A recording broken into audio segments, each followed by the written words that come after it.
She was sent as a joke. She stayed as a reckoning, a town full of whispers, a man who trusted no one, and a woman nobody saw coming, until she saved everything they tried to take from him. They dressed her up and shipped her off like unwanted furniture. They laughed as the wagon pulled away. They placed bets on how fast Rhett Calder would send her back. Not one of them saw what she carried inside. Hit-like. Drop your city in the comments. Let's see how far this story travels. Now settle in. This one doesn't let go. The Black Ridge, Texas Territory. Autumn, 1881. The morning Mara Holloway left Black Ridge, nobody came to say goodbye. That wasn't entirely true. A few people came out. Dolores Pitcher from the dry goods store stood on the boardwalk with her arms crossed, watching. The Fenwick brothers leaned against the post outside the saloon, already half drunk at 8 in the morning, grinning like they'd paid for front row seats to something worth seeing. Old Clement Yates, who'd been the town's unofficial memory for 40 years, sat on his usual bench and watched from under the brim of his hat with an expression that might have been pity if he'd had any left. They weren't there to wish her well. They were there to watch. Mara knew it. She'd known it from the moment her Uncle Gerald had come to her 2 weeks prior, standing in the doorway of the barn where she'd been treating a lame mule's foreleg, and told her, not asked, told, that she was going to marry Rhett Calder. She'd gone very still when he said it, not from fear, from the particular stillness of a woman who has learned that visible emotion only gives cruel people more to work with. Rhett Calder, she'd repeated, not looking up from the mule's leg. That's right. Gerald had hooked his thumbs in his suspenders, proud of himself in the way small men are proud when they think they've solved a problem nobody asked them to solve. Man needs a wife. You need a situation. Simple as that. Mara had wrapped the mule's leg in a slow, methodical way, taking her time. Rhett Calder hasn't spoken to another soul in this town in 2 years, which is why he'll take what's offered. She'd finally looked up at him then. Gerald Holloway was 53 years old and hadn't done an honest day's work in a decade. He had her father's eyes, but none of her father's decency, and he'd been managing, which was his word for spending, what remained of the Holloway estate since her parents died 4 years ago. There was very little left to manage. You mean he'll take me, she said, because nobody else would. Gerald hadn't even flinched. I mean, he's a practical man in a practical situation, and you're a practical girl. She was 24 years old. She'd turned back to the mule. The wagon that carried her to Calder Ranch was borrowed from the Fenwick brothers, which meant it smelled like tobacco spit and old leather and something she preferred not to identify. Her belongings fit in 2 trunks: clothes, her mother's sewing kit, 3 books, and the worn veterinary manual she'd been reading since she was 12 years old. Not much to show for 24 years of living, but Mara had long since stopped measuring her worth by what she owned. She sat up front beside Deke Pullman, the hired hand Gerald had conscripted to drive her out. Deke was a decent enough man who had the good sense to feel uncomfortable about the whole arrangement and showed it by not speaking for the first 6 miles. Behind them, as the wagon rolled out of town, she heard the laughter. Not loud, not cruel in the theatrical way of people who wanted her to hear. Just the low, satisfied laughter of people who thought something funny was happening. She caught a piece of it. Dorothy Fenwick's voice, high and carrying. Poor Calder, doesn't even know what's coming. Mara kept her eyes on the road ahead. The Texas hill country in October had its own kind of beauty that people who'd been born into it tended to stop seeing. The sky was enormous and pale blue and streaked with clouds that looked like something had dragged fingers through them. The live oaks were still holding their leaves, dark and dusty green. The grass had gone gold and dry with the summer's heat, and it moved in the wind like something restless. She noticed all of it. She'd always noticed things that other people walked past. It was, she'd come to understand, one of the few things she had that nobody could take away from her. You ever met him? Deke asked finally, somewhere around mile 9.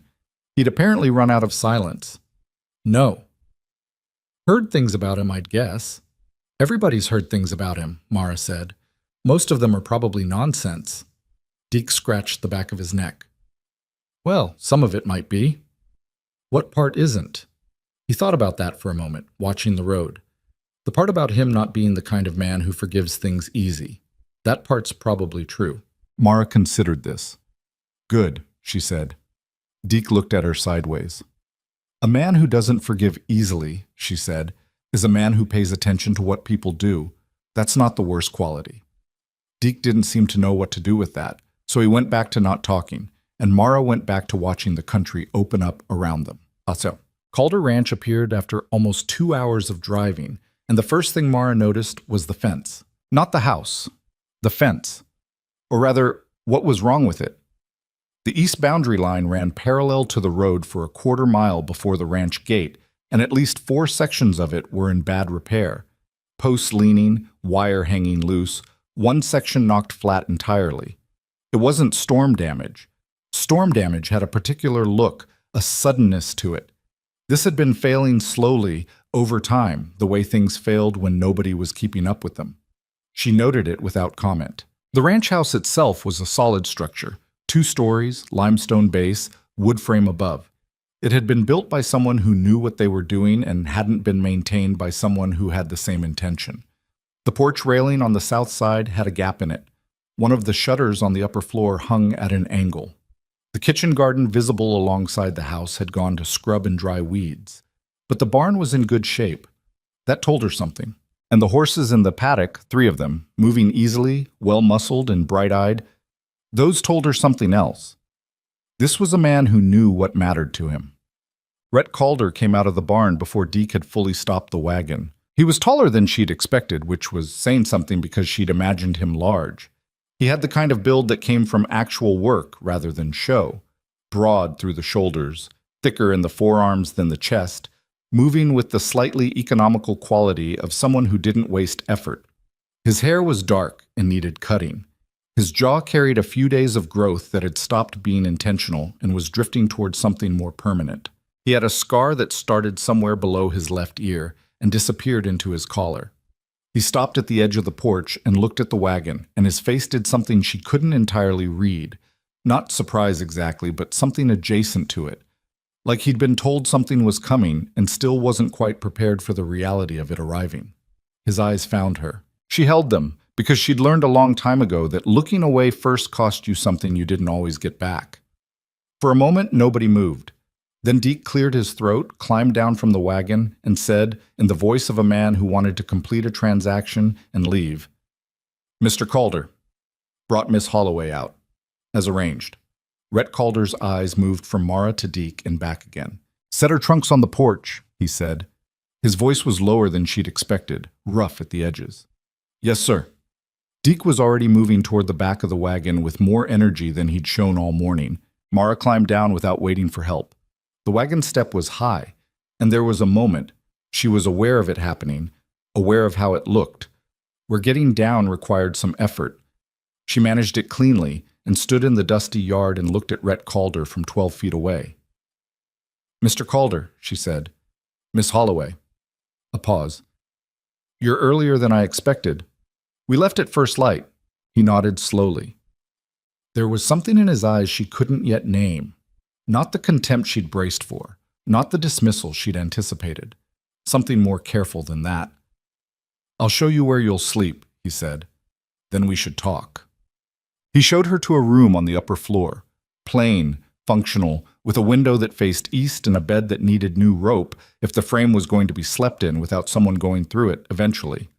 She said nothing about the bed. She ran her hand along the frame and assessed it and filed it away.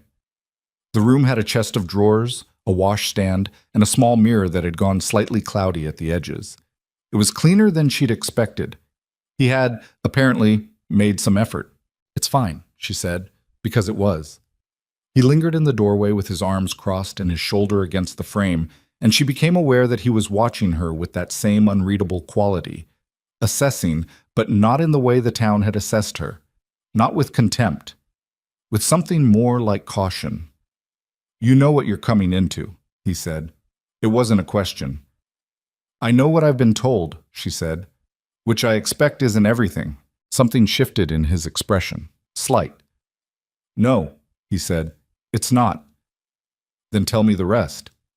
He was quiet for a moment. She heard one of the horses in the paddock below. a short, sharp sound, not quite a whinny, and she saw his eyes flick to the window automatically. Whoever he was, the horses were a reflex. "Ranch is in trouble," he said finally. "Drought took a lot of the summer grass. Lost 8 head to the heat in July. I'm behind on payment to the bank. Not default, not yet, but close enough that men are paying attention." He said it flat, without apology or embarrassment. Just facts.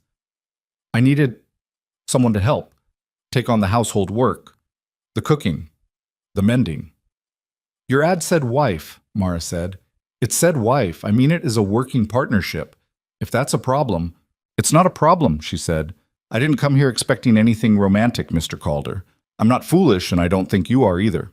He looked at her for another moment. "What did you expect?" he asked. Mara considered the question seriously because it deserved a serious answer. "I expected a hard man who needed something and was willing to accept help from someone other people had underestimated," she said. "So far, that appears to be accurate." Rhett Calder stared at her. Then he did something she hadn't anticipated. He almost smiled. Not quite. It didn't fully form, got halfway there, and retreated. But she saw it happen. "Supper's at 6, he said.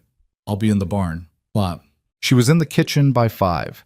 It was like everything else about the house, in a state of capable neglect. Things that worked but didn't shine.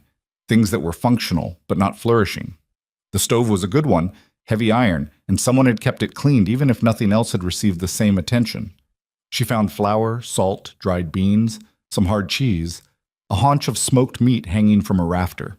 Enough to work with. She lit the stove, got the beans started, they'd need time, and went through the cupboards with methodical attention, taking inventory. When she found a jar of something that had gone bad enough to smell wrong through the sealed lid, she set it outside the back door without comment. When she found that the flour bin had a fine population of weevils, in the bottom third, she separated what was usable and marked the bin with a piece of string tied to the handle so she'd remember. She was rolling biscuit dough when she heard boots on the porch. Rhett came in through the back door and stopped just inside it, looking at her. She realized he hadn't expected to find her already working. There was a fractional surprise in his posture. "I found the smoked meat," she said. "Is there anything you can't eat?" "No." "Good." She turned back to the dough. "Beans will need another 40 minutes. Biscuits will be out in 20. He hung his hat on the peg by the door with the ease of someone who'd done it 1,000 times in that exact spot, washed his hands at the basin, and sat down at the kitchen table. He didn't speak. Neither did she. It wasn't uncomfortable. That surprised her. When the biscuits came out, she put them on the table with the beans and the sliced smoked meat, and she sat down across from him and they ate. The food was plain. She was working with what she had. But she'd seasoned the beans well and the biscuits were light, and she watched him eat with the focused attention of someone who was actually hungry and eating food that met that need. Halfway through, he said, without looking up, "Better than I've had in a while." "The beans needed longer," she said. "Tomorrow, they'll be better." He looked up at that. She kept eating. After supper, she walked the property. Not all of it. There was too much of it for one evening, and the light was going. But she walked what she could, going east along the fence line she'd noted from the road, getting close enough to assess the damage. What she saw confirmed what she'd suspected. This wasn't wear. 3 of the 4 damaged sections showed the same pattern, wire cut and then rebent to look like it had broken, post shifted rather than knocked. Someone had been here, multiple times probably, doing small things. Things you might dismiss individually as bad luck or normal attrition. She stood at the furthest broken section and looked back toward the house, where a lamp had come on in the downstairs window. Then she crouched down and looked more carefully at the cut wire. The cut was clean. Someone with proper tools, not just a rough blade, not a drifter looking for scrap. Someone who knew what they were doing and wanted it to look like something else. She straightened up and brushed the dust from her skirt and walked back to the house in the last of the evening light. Rhett was on the porch when she came around the corner of the house. He had a coffee mug in one hand and was looking at the sky in the way of someone who had spent enough time reading weather to do it without thinking about it. He tracked her approach, but didn't say anything until she'd come up the steps. "Walk the fence line," she said. "I saw." "East boundary, 4 sections down." She paused. Mr. Calder, when's the last time you walked it yourself? He looked at her. Couple weeks. Why? The damage on 2 of those sections isn't from weather or cattle pressure. The wire's been cut and made to look otherwise. Silence. Show me, he said. It's dark. Tomorrow morning, then. First light. He was looking at her with a different quality now.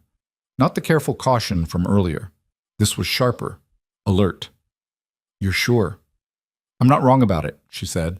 I could be wrong about what it means, but I'm not wrong about what I saw. He held her gaze for a moment longer than was comfortable, and then he nodded once and looked back at the sky. She went inside. Sleep came slowly that first night. Mara lay in the unfamiliar room with its unfamiliar sounds. The house settling, an owl somewhere to the north, a horse moving in the paddock, and she let herself very privately be something other than steady. She was 24 years old and she had married a stranger to escape a household that saw her as a liability, and a town that had never once looked at her and seen what she actually was. She had done it with her eyes open and her chin level, and she did not regret it. But she was allowed, in the dark, to acknowledge that she was frightened. Not of Rhett Calder, specifically. He was not what she'd expected, and she was still in the process of understanding what he was. Frightened of failing. Of working as hard as she knew how to work and still having it not be enough. Of being sent back to Black Ridge, where people would nod and say they'd known it all along. She wasn't going to let that happen. But she was allowed, in the dark, to feel the weight of it. She fell asleep somewhere past midnight and dreamed of the fence line, the clean-cut wire, the precise, deliberate damage, and woke before dawn feeling the particular alertness of someone who has been told something important without quite understanding it yet. She was in the barn before Rhett. That was, she understood, a statement of intent more than necessity. She'd pulled on her work clothes, heavy skirt, boots, the old coat that had belonged to her mother, and carried a lantern out in the gray pre-dawn and let herself in through the barn's side door. The horses noticed her immediately. 3 of them in their main stalls, a dun mare who laid her ears back and watched with the careful suspicion of a horse that had learned to be cautious of new people. A dark bay gelding who pushed his nose to the stall door to investigate, and a big roan at the far end who just turned to look at her with large, calm eyes and then went back to his hay. Hey? She said quietly to the dun mare, not trying to make friends, just acknowledging. The mare's ears came halfway forward. Mara set the lantern on the hook near the door and moved along the stall row slowly, letting the horses read her. She wasn't rushing anything. She stopped at the bay gelding, who was still curious, and let him smell her hand. He blew a warm breath across her palm, and she noted the slight swelling at his right foreleg. Not serious, but worth watching. She was feeling along the gelding's foreleg when she heard the barn door open and Rhett's step on the dirt floor. He stopped. She looked up. His right fore has some heat in it, she said. Not bad yet. Does he work hard on that side? Rhett was looking at her in the early gray light with an expression she couldn't fully read. He had his hat on, a canvas coat, and the same look of careful assessment she was beginning to understand was just his face, how he processed information. He leans that direction on rough ground, he said slowly. You might want to watch how you're shoeing him. Farrier could be setting the shoe with a little too much toe out. That puts strain up through there over time. She straightened and moved on from the gelding. He's fine for now. Just watch it. Rhett came further into the barn and reached up to take down a bridle from a hook, and for a moment they were both just in the space together, doing things, breathing, not speaking. You know horses, he said finally. I know livestock, she said. My father kept a small operation, mostly cattle and hogs, but horses too. I've been reading veterinary medicine since I was 12. She paused. I'm not a trained veterinarian, but I'm not guessing either. He was quiet for another moment. Where'd your father's operation go? He asked. He died. My uncle managed what came after. She let the brevity of it be sufficient. He didn't press. Let's look at that fence line. What? They walked the east boundary in the pale early light, and she showed him what she'd found. The cut wire, the shifted posts, the careful restoration that was meant to disguise what had been done without eliminating the damage itself. Rhett crouched at the worst section and looked at it for a long time. His jaw was tight. She could see the muscle in it working. Someone's been here at least twice, she said, probably more, doing small things. Nothing dramatic enough to notice if you're not looking for it. I should have been looking for it, he said. It wasn't self-pity, it was just accurate, stated without flinching. You were managing a drought and a failing herd count and doing the work of 2 men, she said. You missed it. Now you know. He stood up and looked at her. You saw it in one evening. I came in without knowing what was normal, she said. Fresh eyes. It's easier. He turned and looked out across the land. The dry golden grass, the live oaks along the ridge to the north, the sky going pale blue above them. She watched his profile. He was angry. She could see it, controlled and held in, but there in the set of his shoulders and the line of his mouth. Who have you had trouble with, she asked. Plenty of people. Specifically, men who would want this land. He turned back to her. His eyes were dark brown, she'd determined in better light. Not black, as she'd first thought. The Donner Syndicate, he said after a pause that suggested he wasn't used to saying things out loud to people. Consolidated land operation out of San Antonio. They've been buying up ranches in this county for 2 years, or taking them when buying doesn't work. How do they take them? Bank pressure, sabotage. Make the operation fail enough that the man either sells cheap or defaults. He said it flatly, like someone who'd thought about it often enough that the telling of it had gone dry. Then they come in and pick it up for almost nothing. Mara looked at the cut fence wire. How long have they been interested in your land? Rhett's jaw tightened again. Since I refused their first offer, about 14 months ago. And you've been losing small things. Equipment, cattle, fence sections. She looked at him. Has it been steady, or does it come in clusters? He thought about it. Clusters, he said slowly. A bad week, then nothing for a while, then another bad week. They're not working constantly, she said. Someone comes out, does the damage, leaves, comes back when it's had time to add up. She paused. Do you know who they send? A person, I mean, not the organization. I have a suspicion, he said. Then that might be useful. He looked at her. She looked back. Around them, the morning light was strengthening and the dew was coming up off the dry grass, and one of the horses in the paddock called out once, sharp, and went quiet. You think like a man who's done something tactical, she said. Not quite an accusation. Something moved in his expression. Guarded, complex. I've had cause to, he said. That was all. She nodded and let it be. By the end of the first week, certain things had been established without being formally discussed. Mara woke first and had the stove going by the time Rhett came down. She managed the kitchen, the household accounts, which were, on inspection, in a state of creative chaos, and anything involving the livestock that needed attention beyond the main ranch work. She couldn't match him for the heavy labor, didn't try to, but she covered things he'd been letting slide for lack of time and energy, and she did it without announcement. She repaired 2 sections of the damaged fence herself, using wire and tools she'd found in the barn. Not perfectly. One section would need redoing properly, but it held. She organized the kitchen stores and found they had more to work with than the disarray suggested. She went through the household accounts and found 3 places where money was being lost to error or inattention. Rhett watched her do these things. She felt him watching, sometimes directly, sometimes from the corner of her awareness. She didn't perform for the watching, she just did the work. On the 4th day, he came into the kitchen at mid-morning when she was reviewing the accounts at the table and set a mug of coffee beside her without being asked. Then he sat down across from her. She looked up. You don't have to account for every minute, he said. In front of me.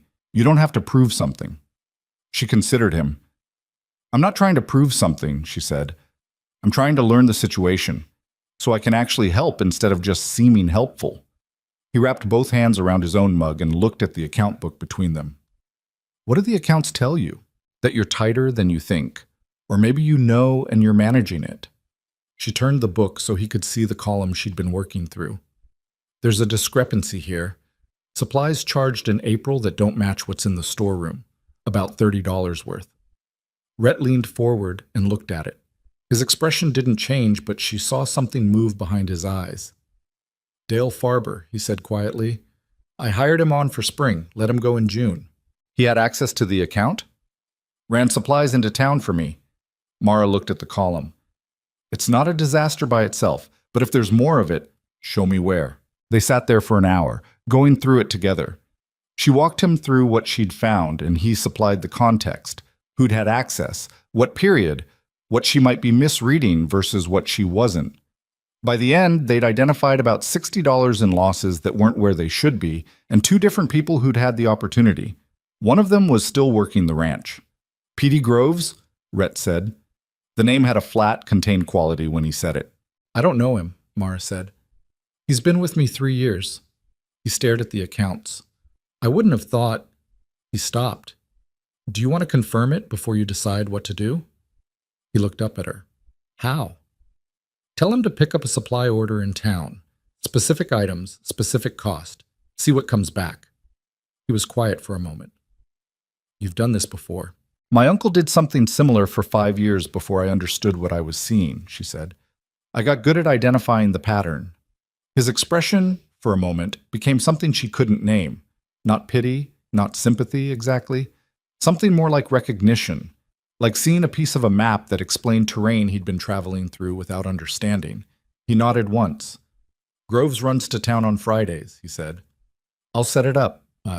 On Saturday morning, Petey Groves came back with 70 cents less than he should have had, and a receipt that had been smudged carefully where the total should have been clear. Rhett dealt with it. Mara wasn't there for that conversation. She was in the barn, doing what she could for the gelding's foreleg, but she heard the tone of it from 50 feet away. Not loud. Worse than loud.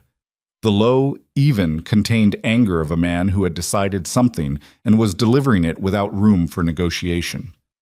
Petey Groves left the property within the hour. That evening, Rhett came to the kitchen doorway and stood there while she was finishing the supper dishes. You were right, he said, simply, not elaborately. I know, she said, and handed him a clean dish to put away because she wasn't going to make ceremony out of it. He almost smiled again. She was getting better at seeing it. That not quite smile, the thing that almost happened and then decided against itself. She'd come to understand it wasn't coldness. It was the expression of a man who had learned that showing much of himself to other people was a risk he'd usually paid for. She understood that particular economy. There's more, she said, not turning from the basin. The fence damage, the accounts. Groves, maybe, or maybe not. That might be separate. It's not separate, Rhett said. His voice had changed, darker, more deliberate. She turned to look at him. The Donner Syndicate doesn't just cut fences and wait, he said. They put men in, slow work, from inside. He looked at the table, then back at her. I think Groves was reporting to someone. How long has he been? Since March. Maybe before. He put the dish on the shelf and stood with his back to her for a moment, and she could see the tension in his shoulders, the kind that came from holding something that was getting heavier.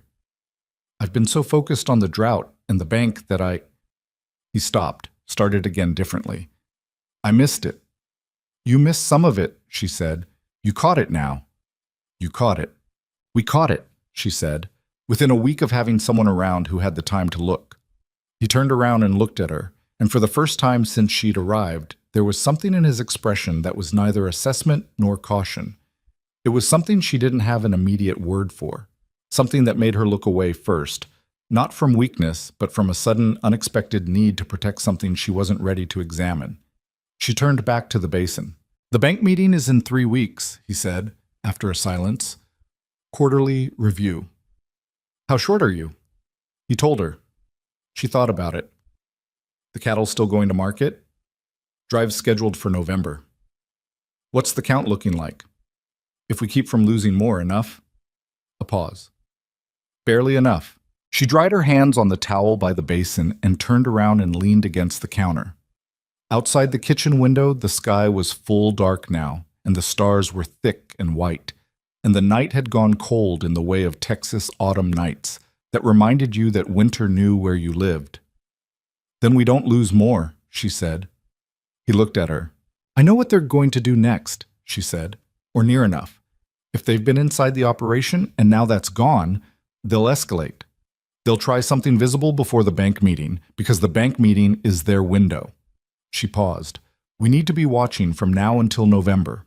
Everything. The herd, the fencing, the water supply, everything. That's a lot of ground to cover with 2 people and no hired hands I can trust right now. 3, she said. He raised an eyebrow. Deke Pullman, she said. The man who drove me out here. He's honest.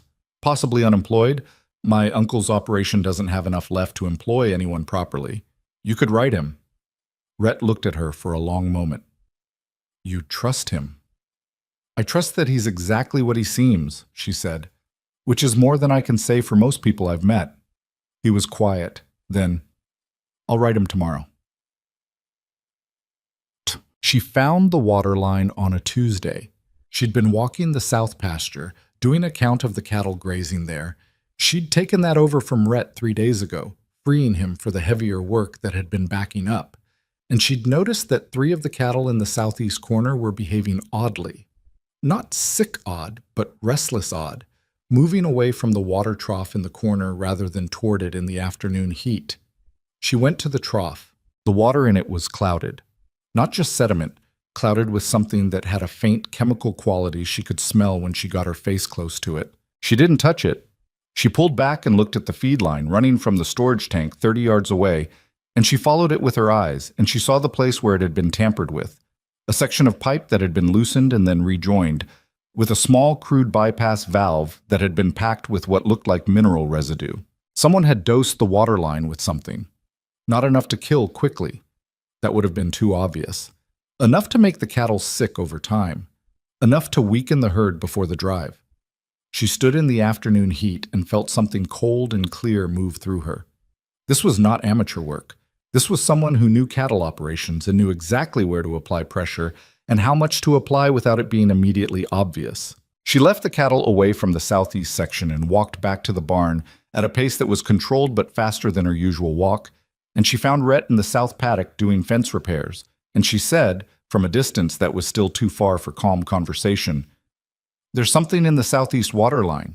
He dropped what he was doing. Well, they spent 2 hours on it. He confirmed what she'd found, traced the bypass valve, identified the residue as something he'd seen used to sicken cattle once before, copper sulfate in high concentration, not enough to see easily in water, enough to build up in the animals over 2 to 3 weeks and cause digestive failure. If you hadn't found it, he said, crouched over the pipe, the drive count would have been down by 10 or 15 head minimum, and they'd have died slowly enough that I'd have blamed the drought. That was the point, Mara said. He stood up and looked at her. His face was doing that controlled anger thing again, the tight jaw, the controlled burn in his eyes. When? Last few days, I'd guess. Maybe 4, 5 days ago. Groves, he said, or whoever he was reporting to, or both. She looked at the bypass valve. He had access to the south pasture. He would have known the layout. Rhett was quiet for a moment, looking at the pipe. Then he looked up at her. You knew they'd escalate. I thought they would. You were out here checking because you thought they'd come at the water. It was the obvious next step, she said. Cut the fence to disrupt containment, tamper with the accounts to drain cash, and if neither of those forces assail or default, come at the herd health. It's a pattern. He stared at her. How do you know this pattern? She met his eyes. I told you. My uncle operated this way for years. Not at this scale, not with this organization behind him. He's too small for that. But the logic is the same. Find a man who's stretched thin and push him from 3 sides at once. She paused. The difference is, my uncle did it to me without knowing I was watching. Rhett was quiet for a long moment. And you watched, he said. I watched, she said, and I learned. He looked at her with that expression she didn't yet have a word for, the one that had appeared in the kitchen 3 days ago. It was more evident now, more present. Something in him that was shifting its assessment of her from useful to something else. She felt it, and she looked away from it, and she crouched back down to examine the valve more closely. We need to flush the entire line and replace the section, she said, and then we need to check every other water source on the property. That's a 2-day job. Then we'd better start tonight. A pause. Then his boots moved in the dirt beside her as he crouched down next to her to look at the pipe, and his shoulder was close enough to her shoulder that she could feel the warmth of him in the October air. All right, he said. They started that evening and worked until it was too dark to safely continue. Mara fell asleep that night with her hands aching and her boots still on and a full, exhausted, quietly fierce feeling in her chest that she recognized after a moment as satisfaction. She was doing something that mattered. She was not a joke anyone had delivered to a hard man. She was not a burden being managed or an embarrassment being concealed. She was here, and she was useful. And the thing she'd been building in herself over the last 24 years, the watching, the patience, the knowledge accumulated from books and work and hard experience, all of it was being used. Let them laugh in Black Ridge. Let Dorothy Fenwick and the Fenwick brothers and old Clement Yates on his bench make whatever bets they wanted about how fast Rhett Calder would send her back. She was not going back. She was going to understand what was happening to this ranch, and she was going to help stop it, and she was going to do it quietly and without drama, and without needing anyone to acknowledge it. Outside, an owl called from the live oaks to the north. Inside, Mara Holloway, Mara Calder, she supposed, though they hadn't yet addressed that particular formality, lay on top of the covers in her boots and slept the deep, dreamless sleep of someone who has used the full extent of themselves. The night passed over the ranch like water over stone. The stars wheeled overhead, the cattle settled, and somewhere on the road between Black Ridge and the Donner Syndicate's offices in San Antonio, a man was riding with information and instructions, and the clock on all of it was turning. But that was tomorrow. Tonight there was just the owl and the stars and the woman who nobody had been watching closely enough. Deke Pullman arrived on a Thursday, 11 days after Rhett had sent the letter, driving a borrowed mule and carrying everything he owned in a single canvas bag. He was 41 years old, weathered down to the essentials, and he stood in the yard looking at the ranch with the careful eyes of a man who had worked enough different operations to read one at a glance. "Place needs work," he said. "Yes," Rhett said, "but it's solid underneath." "Yes," Deke nodded. Like that settled it and carried his bag to the bunkhouse without being shown where it was, which told Mara he'd worked enough ranches to know where bunkhouses generally ended up. She liked him for that. She liked even more that when he came back out and she was standing near the barn, he looked at her directly and said, "Miss Holloway, place treating you all right?" "Mrs. Calder," she said, because she'd decided that morning to use it. "And yes, well enough." He nodded again. "Good." Then he looked at Rhett. "What do you need first?" That was Deke. No performance, no questions about what had happened to the last hired hand, no sideways glances at Mara to figure out what she was doing there or what to make of her. He had a job. He intended to do it. Everything else was secondary. Within 2 days, she understood why she'd trusted him. He worked with the particular efficiency of someone who had been wasting effort his whole life and had finally stopped. He didn't cut corners, but he also didn't add flourishes. He fixed what needed fixing, asked questions when he didn't know something, and kept his opinions to himself unless someone asked for them, which, in Mara's experience, was rare and more valuable than most people understood. The fence sections she'd imperfectly repaired got properly done. The rotten post on the northwest corner of the main paddock, which she'd noted and flagged with a piece of red cloth, got replaced. He found 2 things she'd missed: a section of the barn roof that was one good rain away from becoming a section of the barn floor, and a problem with the main gate hinge that would have failed within the month. "You've got eyes," she told him, the evening of his second day, when they were both doing the kind of end-of-day tidying that happens in a working barn without anyone officially calling for it.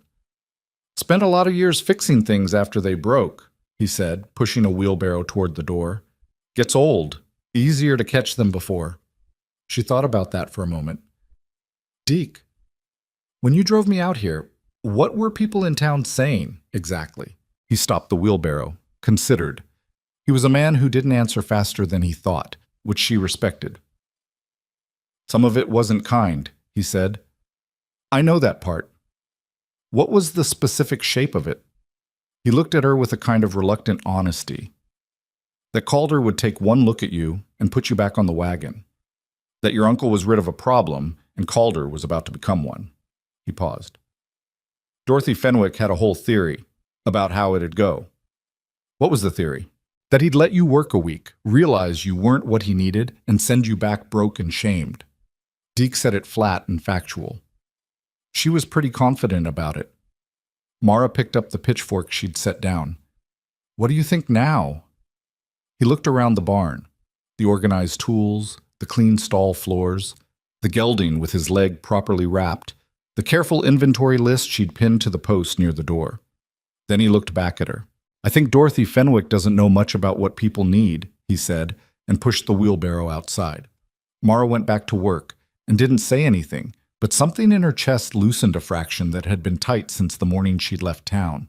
The three of them fell into a rhythm over the following week that felt, to Mara, like the rhythm of a thing finding its natural level. Not smooth.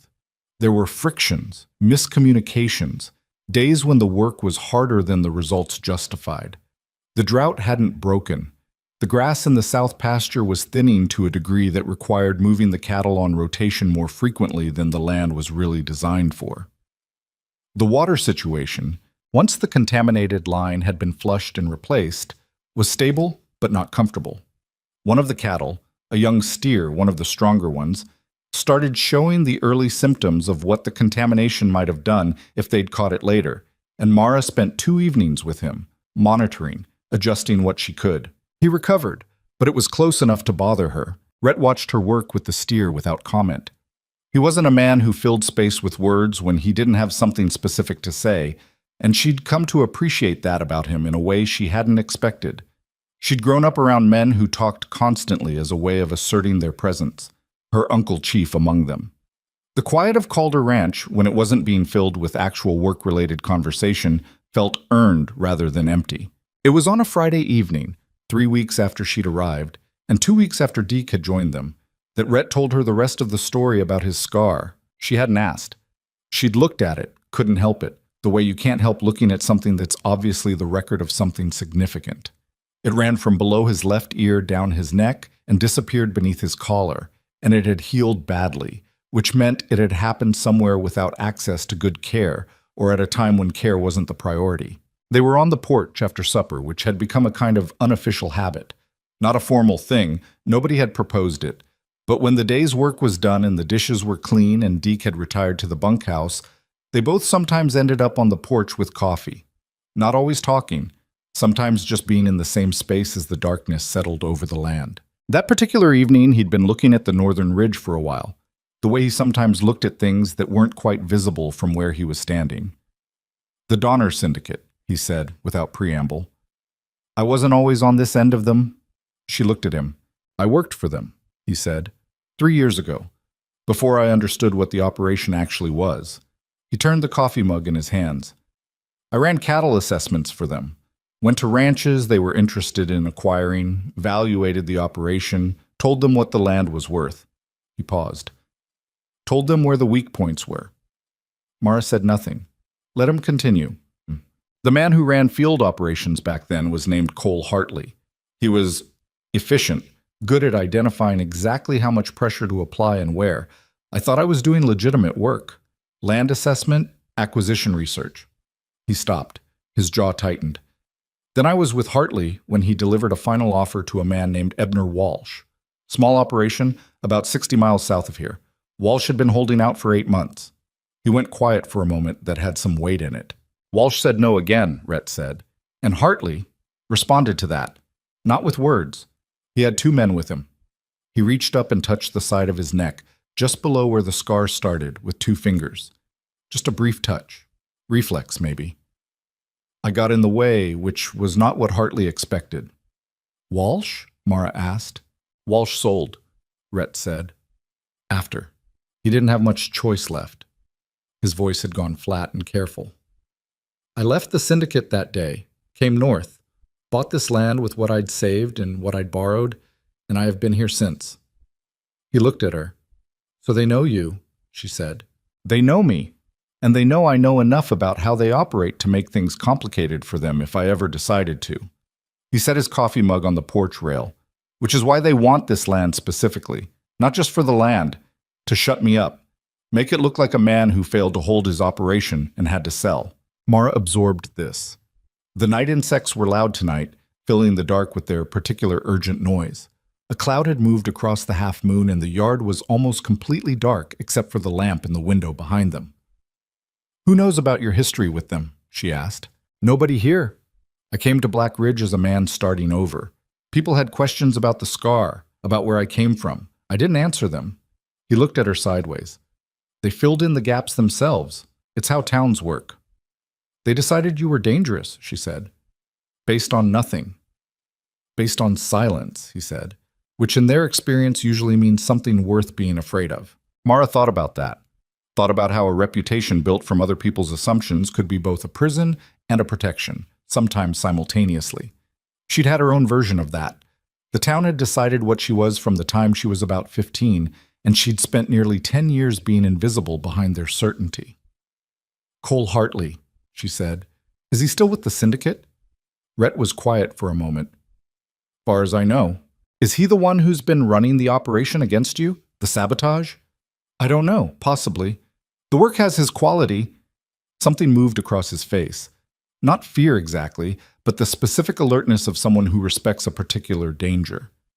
Mara turned her coffee mug in her own hands. It had gone cold and she hadn't noticed.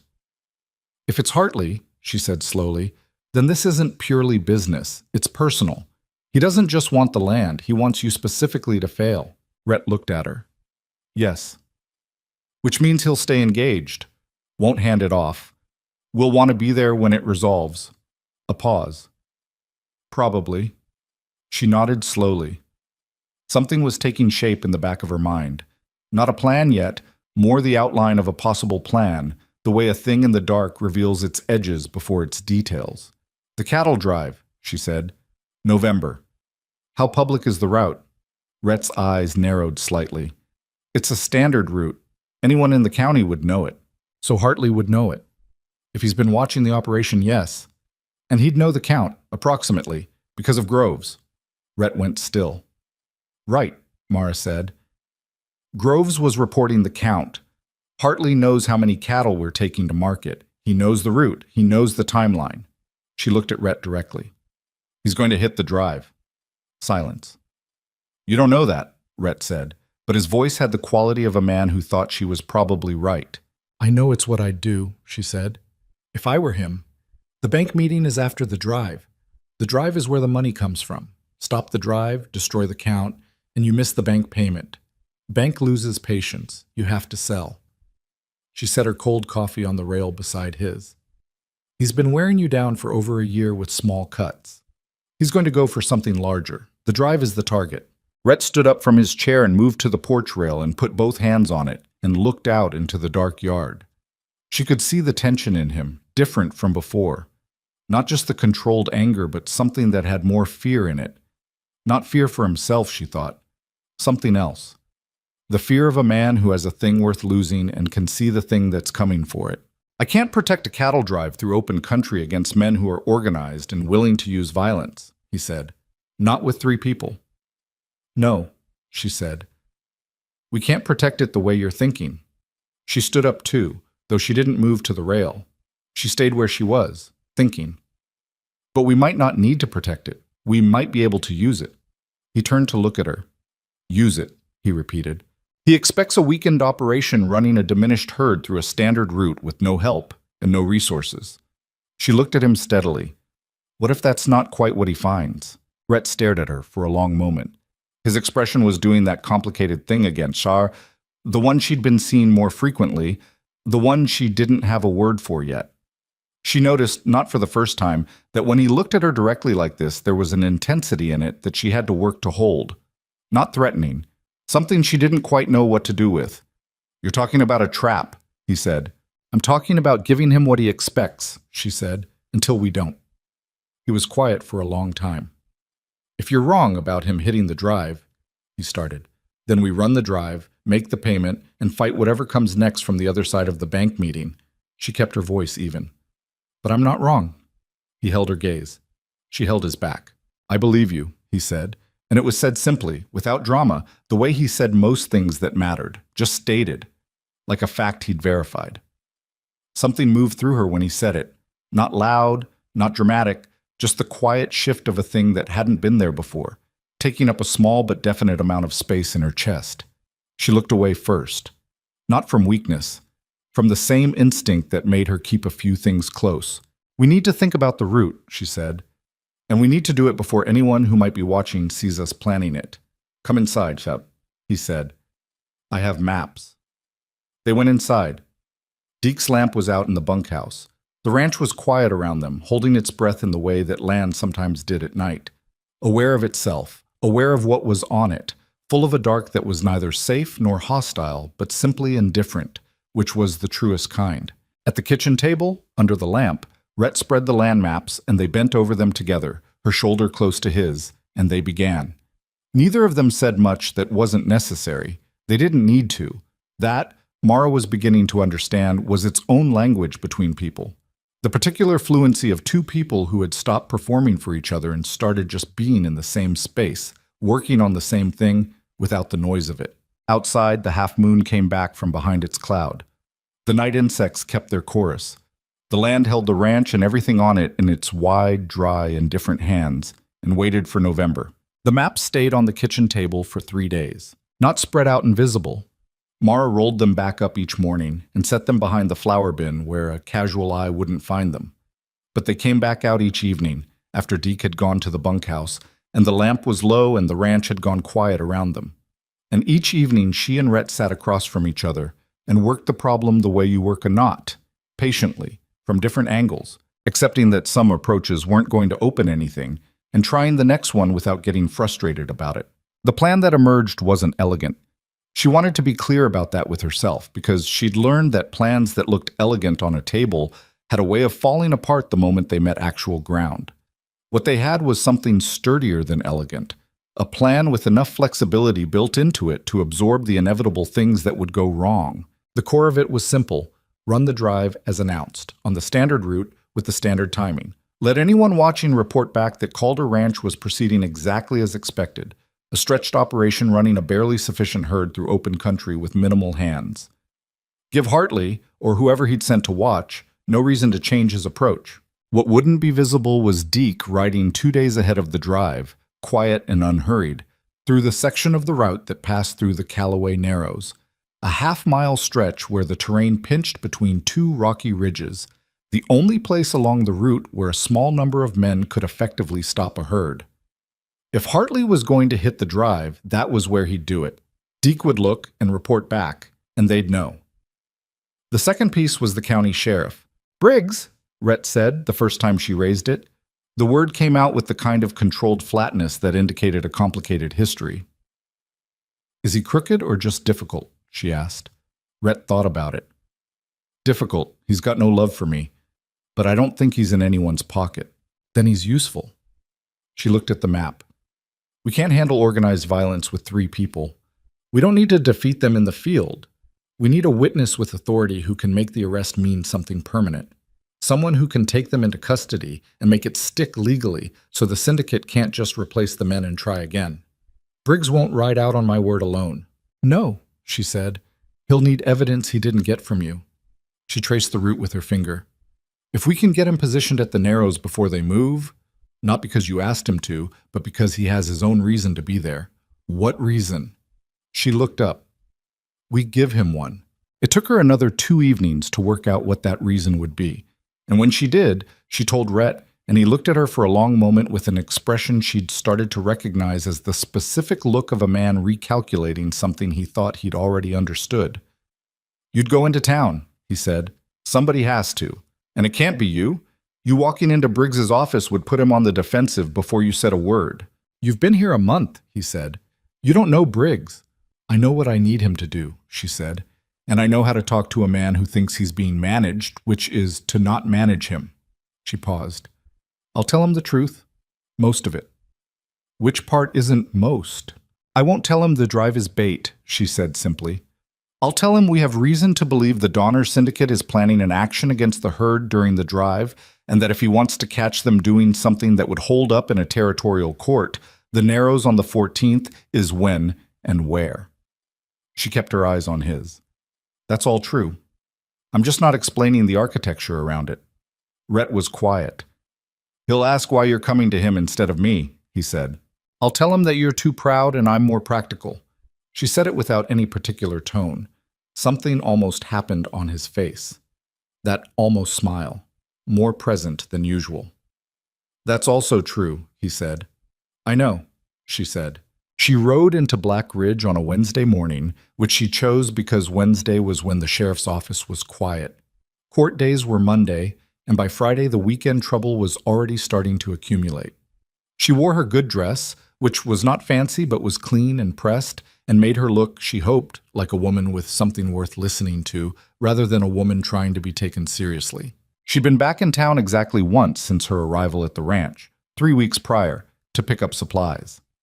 That visit had been brief and transactional, and she'd felt the town's attention on her the way you feel a change in temperature, subtle but unmistakable. The looks, mostly. The particular quality of people noticing her and making small adjustments in their expressions, recalibrating whatever expectation they'd had against the evidence of her presence. She hadn't been sent back. She suspected that alone had cost Dorothy Fenwick a bet. This visit was different. She didn't rush. She tied her horse at the post in front of the general store and went in and bought what she'd actually come to buy. Thread, salt, 2 pounds of coffee, and she let Dolores Pitcher ring her up and make small conversation, and she answered it with the normal brevity of a woman who had better things to do but wasn't in a hurry. "How's the ranch treating you?" Dolores asked. Genuine curiosity, Mara thought. Dolores was essentially decent, just easily influenced by louder opinions around her. "Working hard," Mara said, as expected. "And Mr. Calder, he's—" Dolores paused delicately. "A practical man," Mara said, "which suits me fine."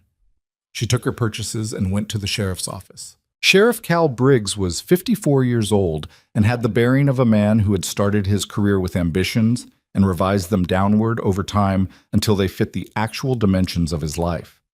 He wasn't a bad man, he was a tired one, which was sometimes harder to work with. He looked up when she came in, and his expression did a quick, involuntary adjustment that she recognized as him deciding what category she went in. "Mrs. Calder," he said, because news traveled fast in small towns. "Sheriff." She sat down across from his desk without being invited, which she did deliberately. "I'll be brief. I think you're going to have a situation at the Callaway Narrows on the 14th of next month, and I think you're going to want to be there." Briggs leaned back in his chair. "What kind of situation?" "The Donner Syndicate has been running a pressure campaign against my husband's operation for over a year," she said. "Sabotage. Theft. Placing informants in the hired help." She laid it out clean and factual, without heat. "We believe they intend to disrupt the November cattle drive at the Narrows. Given what we know about how they operate in other counties, that disruption is likely to involve violence." Briggs's expression was careful. "That's a serious accusation." "Yes," she said, "which is why I'm bringing it to the law rather than handling it ourselves." He looked at her for a moment. She could see him thinking, running it through whatever calculus a tired man in a complicated political landscape runs things through. The Donner Syndicate had money and reach, which meant they had friends in places that could make a county sheriff's life difficult. But they also, she suspected, had enemies in those same places, because organizations that operated the way they did always did. "What makes you think the 14th?" he asked. "The drive is scheduled for the 13th through the 17th. The Narrows is the second day. It's the only point on the route where a small group could effectively block a herd." She kept her voice level. "I don't think they'll wait for a harder position." "And you want me to—" "Be there," she said, "with whatever deputies make sense, not to get into a gunfight, to arrest men in the commission of a crime in front of a witness with legal authority. So it means something that holds." Briggs looked at her for a long time. She held it. "Your husband know you're here?" he asked. "He knows I'm talking to you," she said. "He didn't come himself because I told him it would go better this way." "Why?" "Because you two have history I'm not part of," she said. "And I don't." He almost smiled, not warmly. It was the smile of a man who appreciated a certain kind of directness, even when he wasn't sure he trusted it. He looked at his desk for a moment, at nothing in particular. "I'll look into the Donner Syndicate's recent activity," he said. "If what you're saying checks out." "It will," she said. "Then I'll consider what position makes sense on the 14th. It was not a commitment, but it was more than she'd walked in with, and she recognized it for what it was. She stood up. "Thank you, Sheriff." "Mrs. Calder." He paused. "How long you been out at the Calder place?" "A month," she said. He nodded slowly, with the expression of a man adjusting something in his understanding. She left before he could decide to ask more questions. She was untying her horse when she heard her name. "Mara Holloway." She turned. Dorothy Fenwick was standing on the boardwalk 20 feet away, in a good dress and a hat that had ambitions beyond its setting. She was a handsome woman in the way that women are handsome when they've always been told so and have organized their lives around it. She had two of her particular friends with her, Lila Marsh and Cecile Greer, who were standing slightly behind her in the arrangement of women who expect someone else to set the tone. Mara looked at her. She didn't correct the name. "Dorothy," she said. Dorothy came down off the boardwalk and crossed the street, with the measured walk of someone who'd decided to do something and was committed to it. She stopped a few feet away and looked at Mara with the particular expression of someone trying to read an outcome they'd predicted incorrectly. "You're still out there," Dorothy said. "I am," Mara said. "How is he?" It was asked with a studied casualness that didn't quite cover the actual question underneath it, which was something more like, "What is it like and why is it working?" "He's well," Mara said. "Working hard. The operation's coming along." Dorothy looked at her for a moment, at her face, her dress, the horse behind her, and Mara could see her doing some kind of accounting that wasn't adding up the way she'd expected. There was something in Dorothy's expression she hadn't anticipated. It wasn't cruelty exactly. It was something more uncomfortable than that. It was the look of a woman who had been certain about something and was encountering evidence that her certainty had a flaw in it. "People said it wouldn't last a week," Dorothy said. Less aggressive than Mara had expected. More like someone thinking out loud. "People were wrong," Mara said. Flat, not cruel, just accurate. A silence. Lila Marsh said something quiet to Cecile Greer behind Dorothy's shoulder. Dorothy didn't turn around. "You look—" Dorothy started, then stopped. "I look like a woman who's been working," Mara said, "because I have been." She put her foot in the stirrup and swung up onto the horse, which she managed without incident and without apology for the effort it required. She looked down at Dorothy from the saddle. "Give my regards to your brothers." She turned the horse and rode out of Black Ridge at a steady walk, not a performance, not a statement, just a woman going home. She didn't look back, but she heard from somewhere behind her Lila Marsh say something to Dorothy, and she heard Dorothy's response, and the response wasn't laughter. That was enough. Deke left for the Narrows on a gray Thursday morning, 11 days before the drive, with a bedroll and enough food for a week, and the instruction to look and remember and come back with what he'd seen. He was the right person for it. He had the ability to move through country without drawing attention, the kind of presence that people's eyes skipped over. Not invisibility exactly, just ordinariness taken to its highest form. "Don't engage anything," Rhett told him in the yard before he left. "Wasn't planning to," Deke said. "If you see men positioned—" "I come back and tell you," Deke said. "I'm not 22, Calder. I know what reconnaissance is." Rhett nodded. Deke looked at Mara. "Anything specific you want me to look for?" She thought about it. "Secondary access.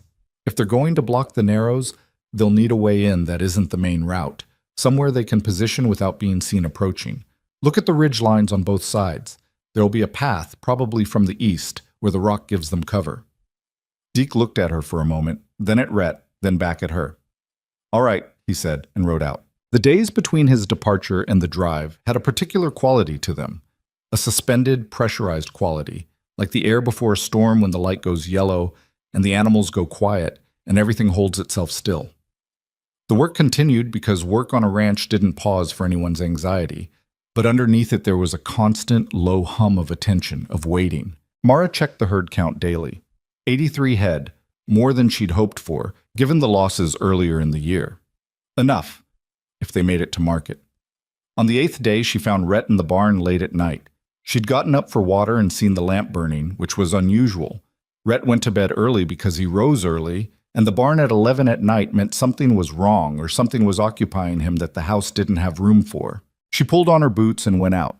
He was sitting on a hay bale near the roan stall, not doing anything, just sitting.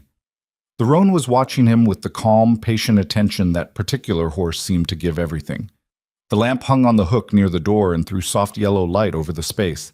She came in and sat down on a hay bale that was far enough away to not be presumptuous. He looked at her. "Couldn't sleep," he said, unnecessarily. "No," she agreed. They sat for a moment in the barn quiet. "If this goes wrong," he said. "It might go wrong," she said. "We should be honest about that." He looked at the roan. "If it does, If we lose the herd, miss the bank payment, I'm finished here. There's no recovery from that. I know. You'd have no situation to come back to, he said. You'd be back where you started. Worse. She considered that. I'd be back where I started with the knowledge that I tried something real, she said. That's not nothing. He turned and looked at her properly. It's a lot to risk on a plan that came from a woman who'd been here 3 weeks when she proposed it.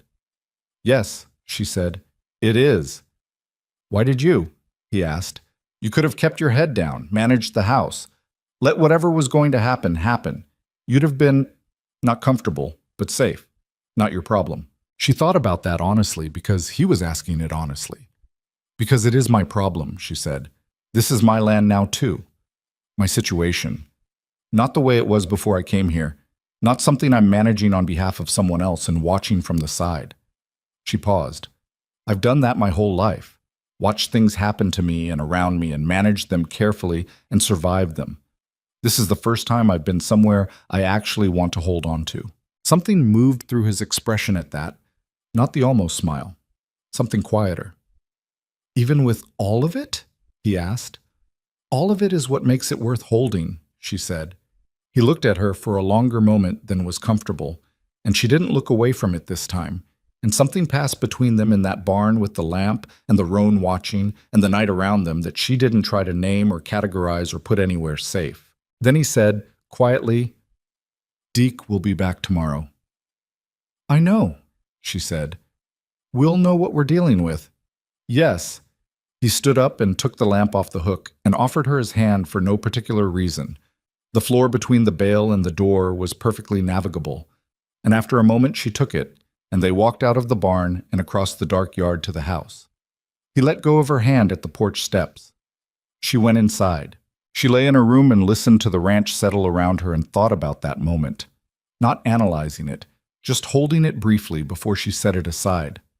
There would be time for it later if there was a later, if they were still standing after November.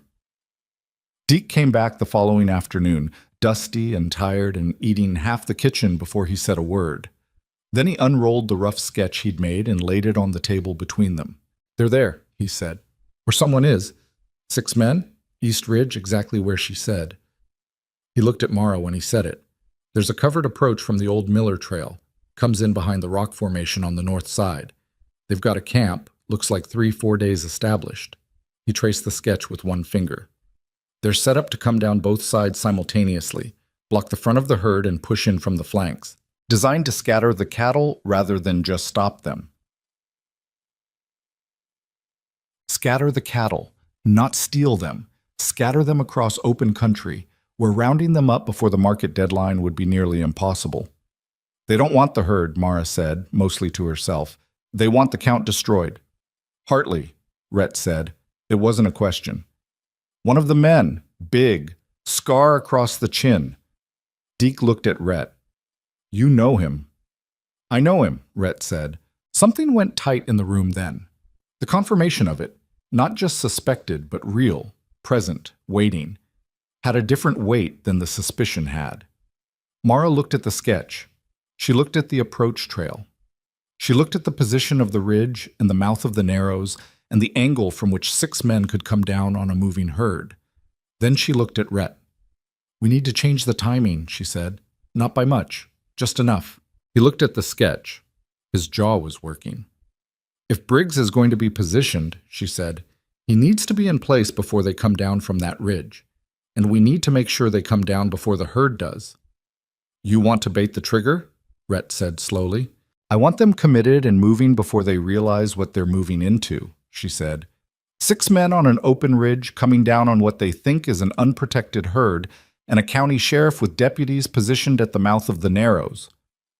It could work, Deke said. He was looking at the sketch with the focused attention of a man doing practical math. If the timing is right, if Briggs shows. Briggs will show, she said. She believed it, and not just because she needed to. Rhett put his hands flat on the table and looked at the sketch for a long time. She let him look. This was his land, his herd, his history, with the man waiting on that ridge. It was her plan, but it had to be his choice. He straightened up. All right, he said, walk me through the timing. She did. Outside, the October light was going copper and long across the dry grass, and the herd moved in the south pasture the way herds do, shifting and settling, individual animals invisible in the mass of them, all of it looking like a single slow-breathing thing from a distance. 11 days. 11 days, and they would know. The drive started on a cold Tuesday morning with a sky the color of old pewter and a wind out of the north that hadn't decided yet whether it was going to become something serious. Mara had been up since 4, not from anxiety, or not only from that. There was genuine work to do before first light, the kind of preparation that determined whether the first hours of a cattle drive went clean or went sideways before it had properly begun. She'd packed the supply bags the night before, checked and rechecked the medical kit she was bringing, not for the cattle, or not only for them, and laid out her riding clothes with the methodical attention of someone who understood that small details compounded. Rhett found her in the barn at 4:30, already saddled up. He stopped in the doorway and looked at her. "You don't have to ride the whole drive," he said. "I know," she said. A pause. "Mara?" "Rhett." She looked at him steadily. "I'm not staying here while you ride into something I designed. That's not how this works." He held her gaze for a moment. She could see him assembling an argument and then disassembling it, because he understood, as she did, that there was no version of this where she waited at the ranch house and found out afterward how it had gone. That wasn't the woman she was. He'd had 5 weeks to understand that, and she believed he had. "Stay toward the rear of the herd," he said finally. "Don't move up until whatever's going to happen has happened." "That was already my plan," she said. He looked at her for one more moment. That look, the one she'd stopped trying to categorize. And then he went to saddle the roan. Deke had the lead cattle moving before sunrise. He was the best horseman among them, and he took the point position with the ease of someone who'd done it enough times that his body knew the work before his mind caught up.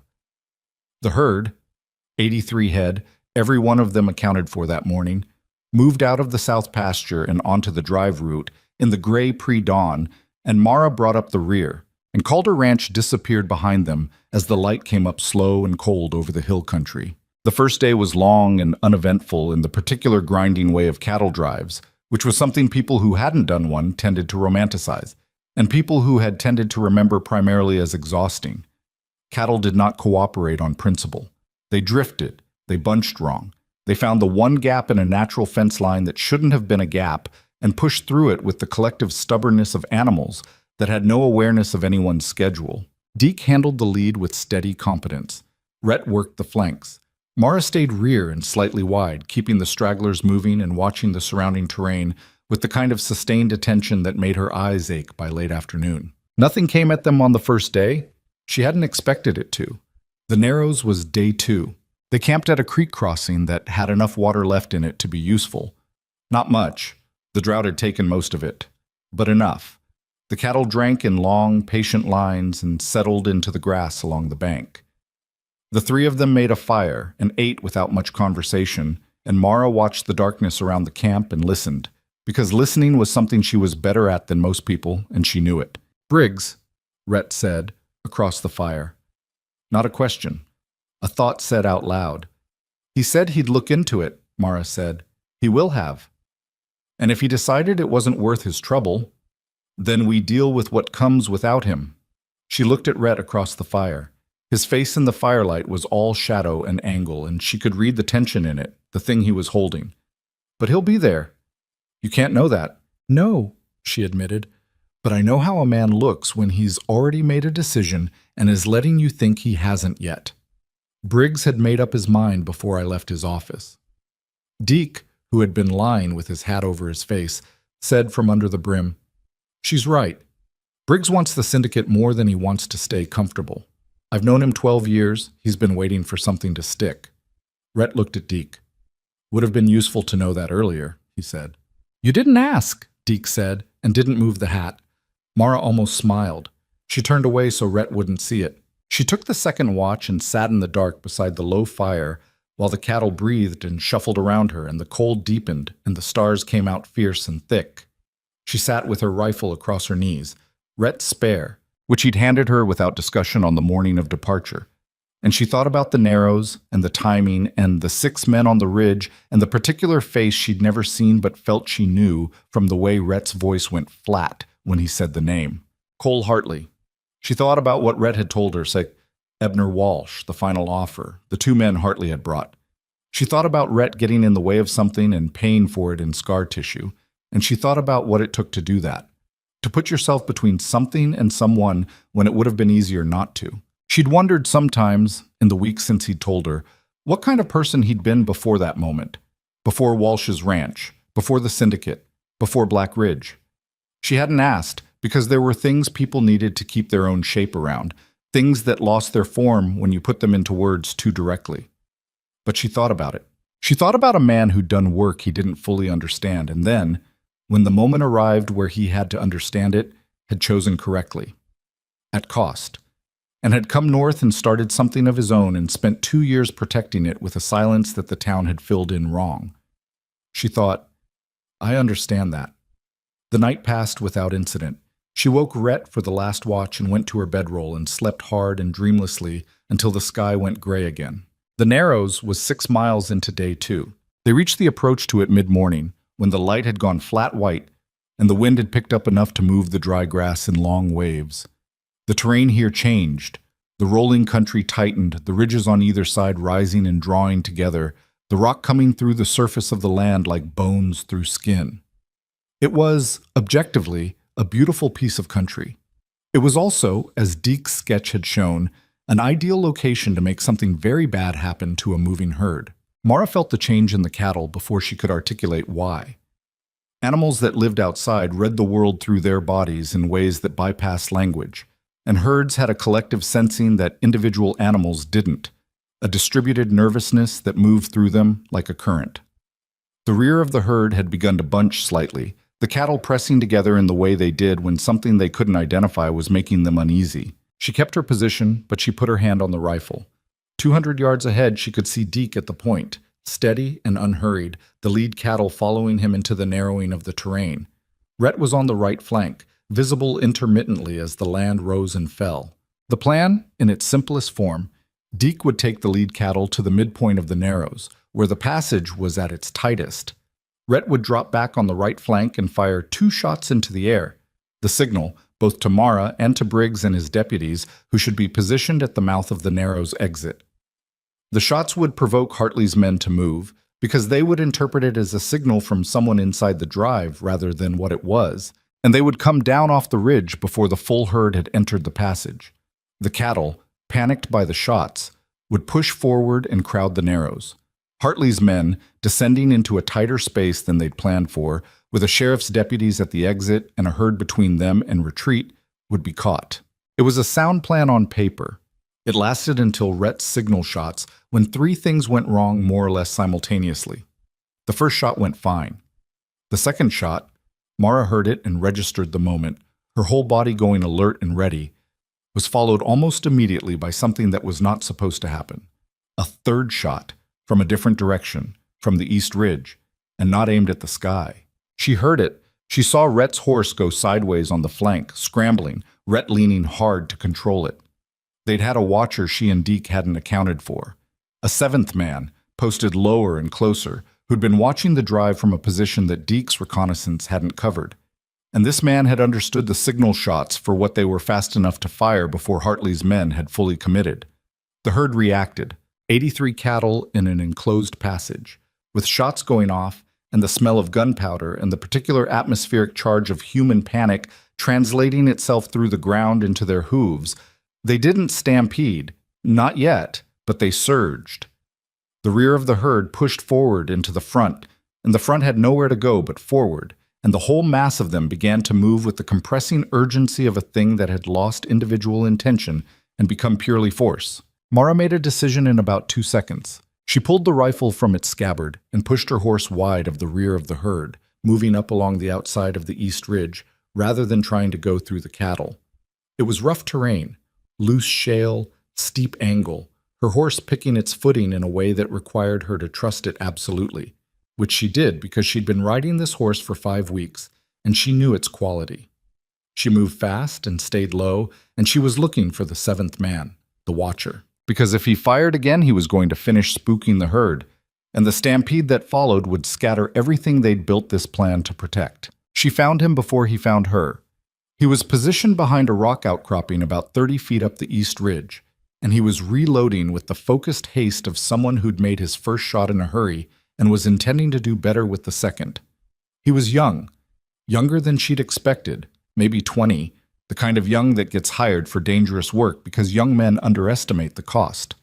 "Stop," she said.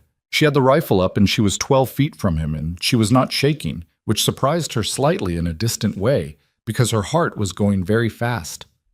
He looked up. He looked at her. He looked at the rifle.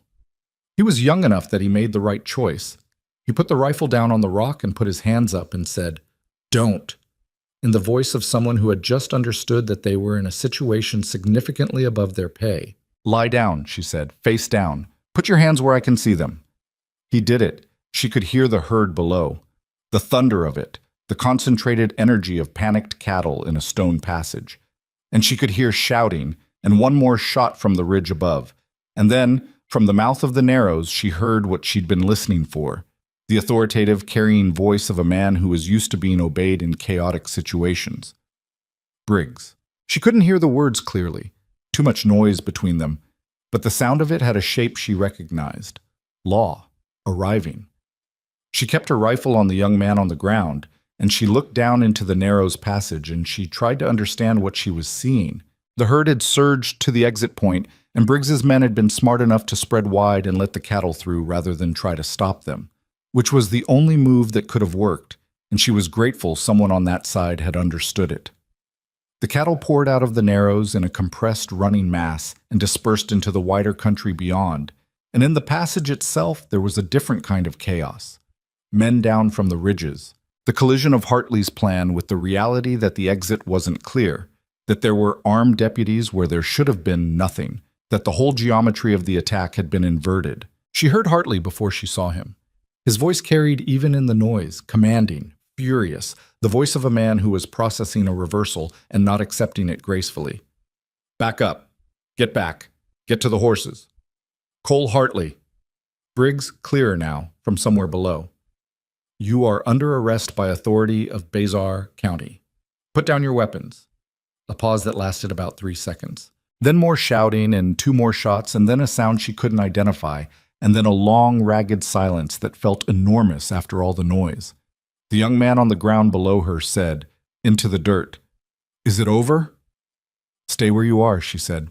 She kept her position for another 2 minutes, listening, reading what she could from the sounds below.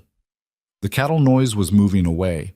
The herd had passed through and was spreading out beyond the Narrows, which was not ideal, but they were moving away from the violence rather than into it, which meant they were manageable.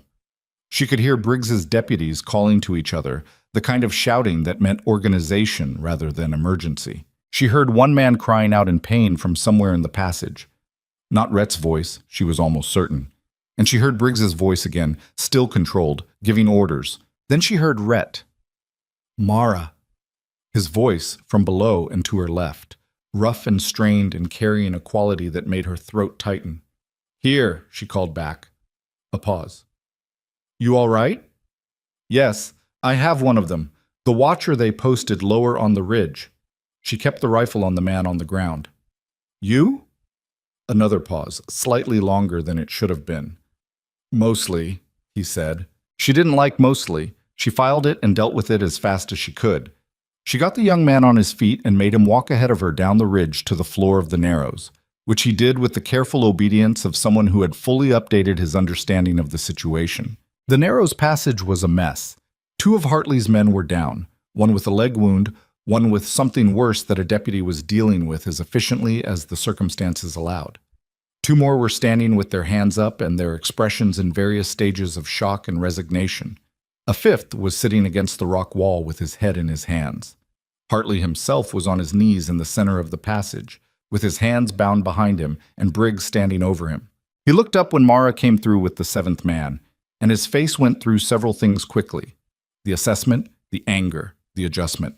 He was, she could see, a man who was doing rapid calculations even now, his eyes moving to her and then back to Briggs, and then around the passage, counting, measuring. 6 of you and a watcher, Briggs said to him, not looking away from him. Planning, positioning, intent. He let that settle for a moment. We'll be talking about this for a while, Mr. Hartley. Hartley didn't respond. Mara found Rhett at the south end of the passage, near where it opened up into wider country. He was standing rather than sitting, which she took as a positive sign, but he was holding his left arm against his side in a way that wasn't natural. "Show me," she said when she reached him. "It's not serious." "Show me anyway." He turned and she saw the tear in his coat, high on the upper arm, and when she got the coat off, he didn't make it easy, not because of pride, but because moving the arm hurt, and she understood the difference. She found a graze. A clean cut through the surface of the muscle, not deep, not involving anything vital, but bleeding steadily and needing to be cleaned and wrapped before the cold got into it. "Sit down," she said. "The cattle—" "Deke is handling the cattle," she said. "Sit down." He sat down on a rock with the relieved heaviness of someone who has been standing on will alone for a period of time and has now been given permission to stop. She cleaned the wound with what she had in the kit and wrapped it tight and did it quickly and without ceremony because that was what it needed. He held still through it. She was aware of his eyes on her face while she worked. She could feel them. But she focused on the work until the work was done. "There," she said. He looked at the wrapping, then he looked at her. "You went up the ridge." "Someone had to. I heard you tell him to lie down." Something in his voice she couldn't quite name. "He was young," she said. "I didn't think he'd be stupid about it." "What if he had been?" She held his gaze. "Then I would have handled that." He looked at her for a long moment. His face had the particular quality it got when it was doing something complicated underneath the surface, the controlled expression that she'd learned over 5 weeks to see past. "The plan worked," he said. "Mostly," she said, because the watcher was the variable they'd missed, and she believed in being accurate about where plans had gaps. "Mostly," he agreed, and almost smiled. From up the passage, she heard Briggs's voice organizing the arrest and the transport, heard the deputies answering. She heard Deke somewhere beyond the Narrows exit, calling to the cattle in his flat, carrying voice, getting the herd together. She heard one of Hartley's men say something to a deputy, and the deputy's short, firm response. She heard, underneath all of it, the sound of the land reasserting itself. The wind through the rock formations, the movement of dry grass, a hawk somewhere high above calling once and going silent. "We need to count the herd," she said. "Give me a minute," Rhett said. She gave him 2. She sat on the rock beside him and they looked out at the country beyond the Narrows, the wide, dry gold of it spreading south, and the cattle visible in the distance as small, dark shapes beginning to slow and settle now that the noise was behind them. 83, he said after a while. "Probably 82, she said. "We'll know when Deke gets them together. 1 down from 83 is still enough." "Yes," she said. "It is." He looked at her sideways. "You knew Briggs would come." "I told you I did." "I didn't fully believe you," he said. Not defensive, just honest. "I know," she said. "That's all right." He turned to look at her fully, and this time the expression on his face was not complicated. It was simple in the way that things are simple when they've been arrived at through complicated means. Clear, unambiguous, arrived at. "Mara," he said. "We should get to the herd," she said. Not from fear, from the same instinct she'd always had, to let things complete themselves before she named them.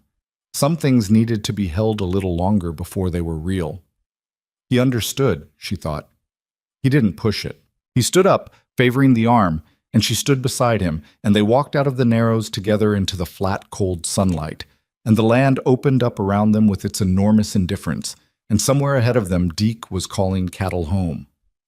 82 head, one lost in the chaos, found 2 days later, 3 miles north, alive and irritated. 83 in the end. Enough. The cattle market in Sandover was 3 days' ride from the Narrows, and they arrived on a Friday afternoon with 83 head. The stray had been found exactly where Deke predicted, irritated and hungry and fundamentally unharmed, and sold at a price that was not remarkable but was sufficient. Sufficient for the bank payment. Sufficient for the quarterly review. Sufficient by a margin that was uncomfortable but real, To keep Calder Ranch on the right side of the line, it had been walking for over a year. Rhett stood at the stockyard fence and watched the last of the cattle move through the gate and said nothing for a long time. Mara stood beside him. She didn't fill the silence. "It's enough," he said finally. "Yes," she said. He turned to look at her. His arm was still wrapped. She'd redressed the wound at camp each of the 3 nights on the drive out, and it was healing cleanly, the way cuts healed when they were tended to properly, and the person they belonged to didn't do anything catastrophically stupid with the affected limb. He'd done moderately stupid things with it, which she'd addressed each time with the same flat practicality, and he'd tolerated her addressing it with the slightly grudging compliance of a man who understood he didn't have a strong argument. "The bank meeting is Tuesday," he said. "I know." After that, he stopped, started differently. After that, whatever the syndicate tries next, they're trying it without Hartley and without 6 of their field men and with a county sheriff who has every reason to keep looking at them. He said it like he was still processing the reality of it, not disbelieving, but not yet fully inhabiting. "It's not finished, but it's different." "It's very different," she said. He looked at the empty stockyard pen where the cattle had been. "You know what the margin is," he said. "On the payment. You've seen the accounts." "I know what it is. It's not comfortable." "No," she agreed, "but it's real. And we can work with real." He turned to look at her fully then, and she held it, as she'd learned to do with the particular quality of his attention. It had taken her most of 5 weeks to stop wanting to look away from it, not because it was threatening, but because it was, in its way, the most direct thing she'd ever had pointed at her. Rhett Calder looked at things, when he looked at them, with his whole attention. It was disconcerting, and then, gradually, it was something she'd started to feel the absence of when it wasn't there. "You said we," he said. "I did," she said. He was quiet for a moment. "I want to make sure you know what you came into and what you stayed for. I want to make sure that's a choice you're making clear-eyed, not obligation, not because there's nowhere else to go." She looked at him. "Rhett, I held a rifle on a man on a rock ledge above a cattle passage and told him to lie face down.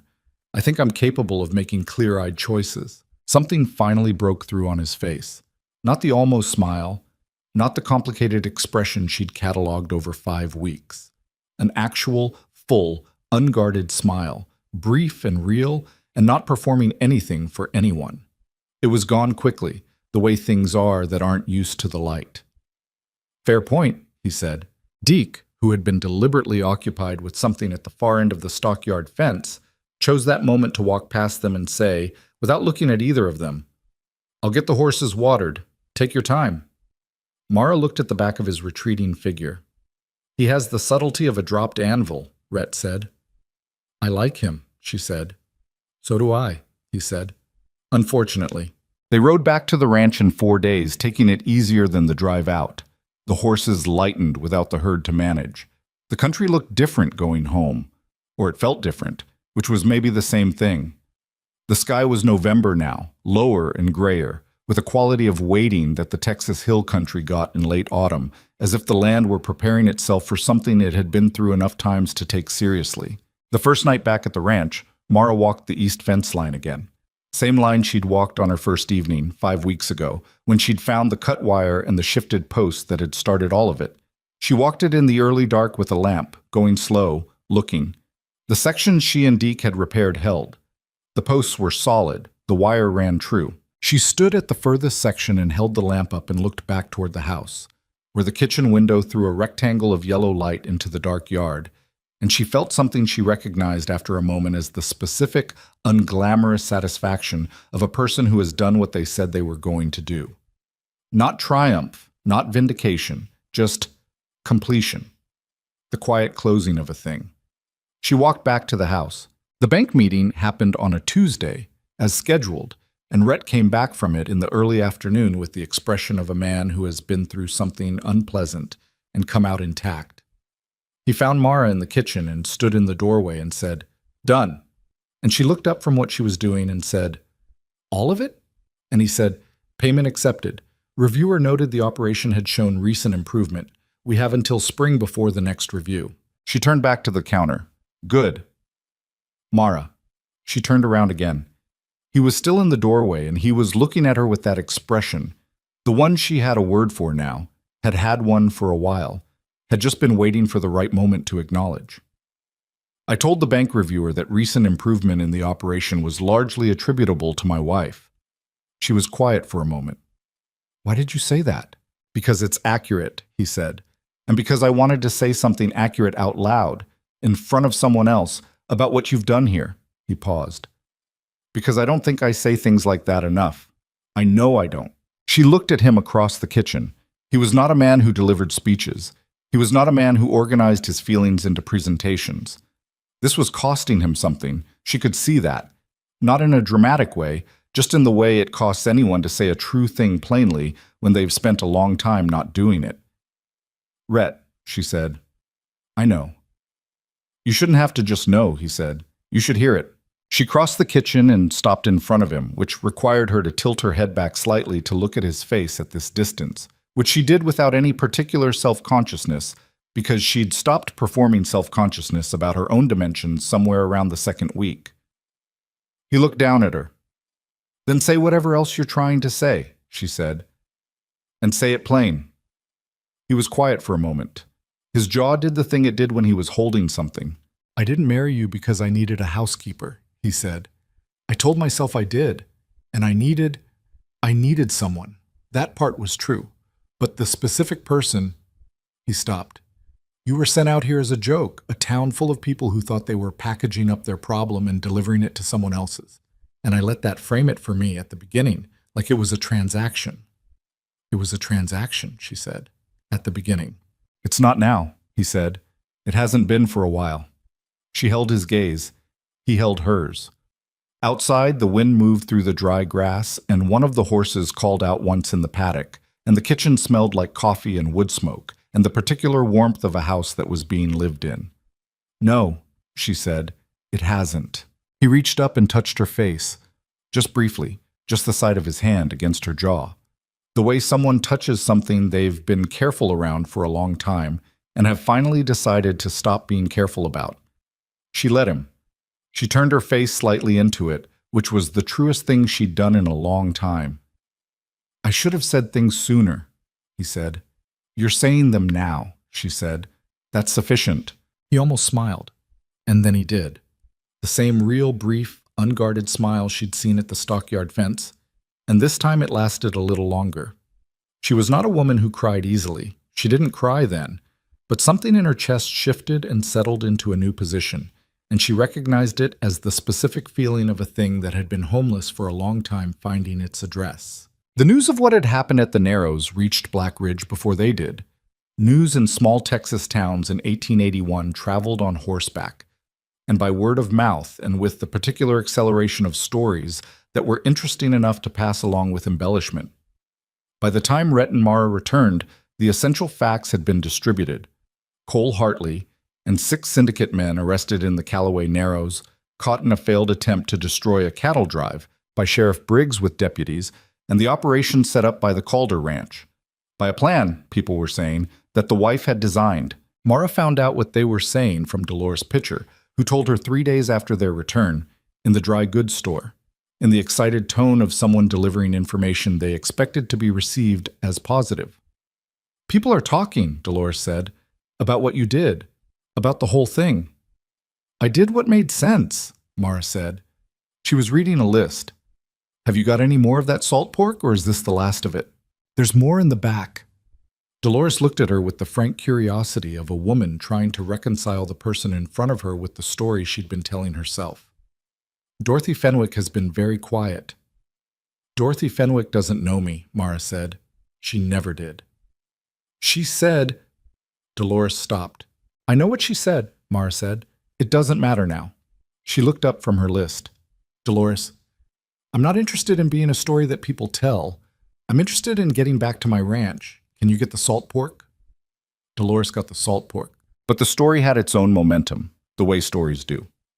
Within the week, Sheriff Briggs had sent formal documentation to the territorial court detailing the syndicate's activities in Bayard County, not just the Narrows incident, but the pattern behind it, the evidence of 14 months of systematic sabotage against Calder Ranch, and, it emerged, similar operations against 3 other small ranches in the county who had also refused to sell. 2 of those ranches had already been foreclosed.